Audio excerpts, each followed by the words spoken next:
Hi guys, welcome to Sivasri vlogs. இன்றைக்கி நம்ம இந்த வீடியோவில் என்ன பார்க்க போகிறோம்னா ஈஸி சிம்பிள் சிக்கன் வறுவல் தான் பார்க்க போகிறோம்.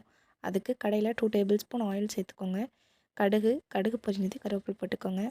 அடுத்து 2 நோஸ் ஆனியன் சேர்த்துக்கோங்க. பெரிய வெங்காயம் சேர்த்துக்கோங்க. வெங்காயம் நல்லா வணங்கினதுக்கப்புறமா தக்காளி சேர்த்துக்கோங்க. தக்காளி சேர்த்து நல்லா வணக்கி விட்டுக்கோங்க. வணக்கி விட்டுட்டு தக்காளி வெங்காயம் நல்லா வணங்குறதுக்காண்டி கொஞ்சமாக கல்லுப்பு சேர்த்துக்கோங்க. அடுத்து இஞ்சி பூண்டு விழுது சேர்த்து நல்லா வணக்கிக்கோங்க. இஞ்சி பூண்டு விழுது பச்சை வாசம் போனதுக்கப்புறம் நான் ஒரு 1 kg சிக்கன் எடுத்து நல்லா க்ளீன் பண்ணி வச்சுருக்கேன். க்ளீன் பண்ணி நல்லா தண்ணி ஸ்ட்ரெயின் பண்ணிக்கோங்க. சிக்கனை போட்டு நல்லா வணக்கிக்கோங்க.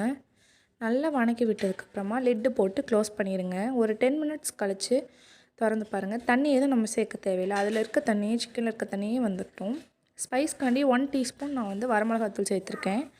அப்புறம் 50 கிராம் ஆச்சி சிக்கன் குழம்பு பொடி தான் நான் இன்றைக்கி சேர்த்துருக்கேன்.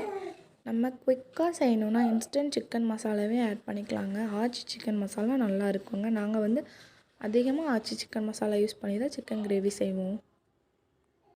சால்ட் வந்து பார்த்துட்டு போட்டுக்கோங்க, ஏன்னா மசாலாலேயும் வந்து சால்ட் இருக்கும். நல்லா வணக்கிட்டு லிட்டு போட்டு ஒரு 10 மினிட்ஸ் விட்டுருங்க.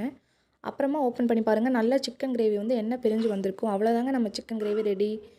கொரியாண்டர் லீவ்ஸ் போட்டு இறக்கி வச்சுக்கலாங்க. ஓகே ஃப்ரெண்ட்ஸ், ட்ரை பண்ணிவிட்டு எப்படி இருக்குன்னு கமெண்டில் சொல்லுங்கள். நம்ம சிவஸ்ரீ vlogsக்கு சப்ஸ்கிரைப் பண்ணுங்கள் ஃப்ரெண்ட்ஸ், லைக் பண்ணுங்கள். ஓகே, பாய் பாய்.